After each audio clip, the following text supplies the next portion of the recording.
Hi everyone, it's Gina from Gina K Designs and welcome back to another 5-minute cards video. Today I'm going to show you a fun way to use layering stencils and our new Glimmer Mist.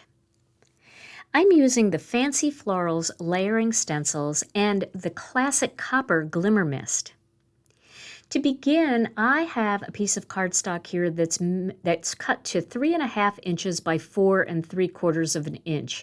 I actually cut this with the Master Layers 2 die set, so I have those fancy stitches along the edge. And I'm lining up layer 3 across the top and then along that stitched edge. I've taped it down with some pixie tape, and I'm going to start by ink blending some jelly bean green ink over this stencil. Now, going out of order with layering stencils is just fine. You can do them in any order you want. And I felt like doing the greenery first on this one.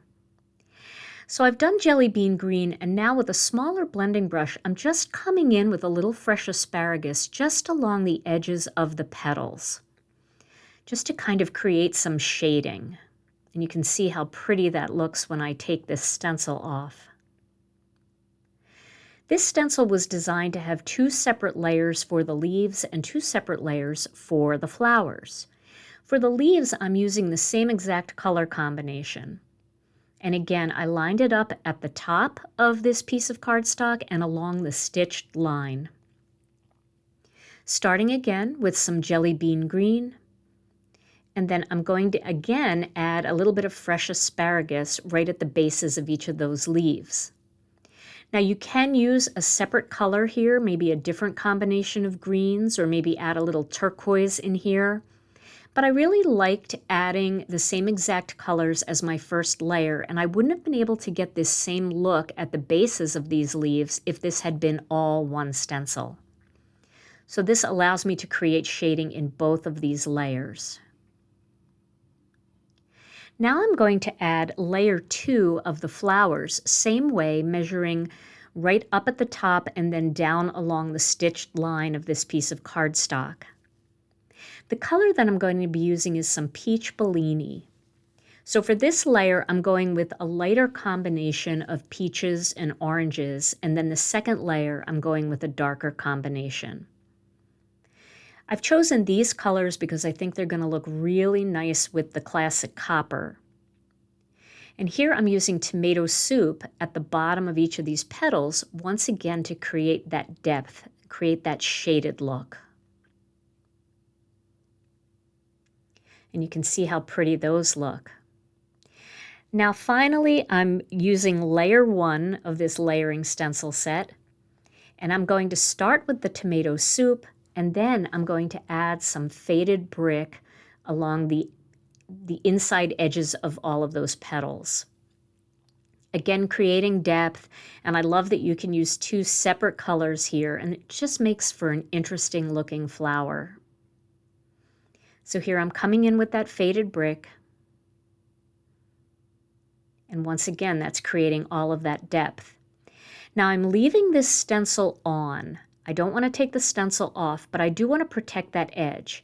So I have some Post-it notes here just to protect that little bit of an edge that's sticking out there, because I used the stitched line and not the edge of the cardstock as my guide. Now I'm going to get some Glimmer Mist. This is the classic copper, and you really want to shake this up well. There's mica in this, and it settles at the bottom. So make sure you shake it up well, and then just spritz it right on there. I'm giving it about 3 spritzes, 1 over each flower. Now I didn't give it much time to dry. I just decided to go ahead and pull the stencil off. It doesn't take very long to dry. And I just love all of that beautiful sparkle and shine that you get just on that last layer of the flowers. That's so pretty. I wanted to add a few splatters in here, so I shook up the Glimmer Mist again, and then I just dipped a paintbrush right into it. And then I'm going to flick some of this Glimmer Mist over the surface of the card to add a little more sparkle and shine in that same color.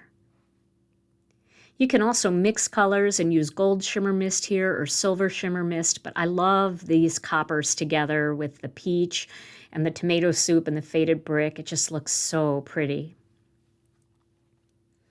So I matted that layer onto a black panel and onto a white card base, and I stamped a greeting in black Onyx ink from the Bitty Blossoms mini set, and here I'm just adding a couple of peach pearls from our rainbow pearls. And there is my finished card, and look at that beautiful shine. Now that it's all dry, it just looks gorgeous. Well, I hope you've enjoyed today's 5-minute card video, and I hope you'll give this technique a try. Stay tuned to my channel for more 5-minute card videos and more Stampin' Chat videos too. Thanks so much for watching, and I'll see you again real soon.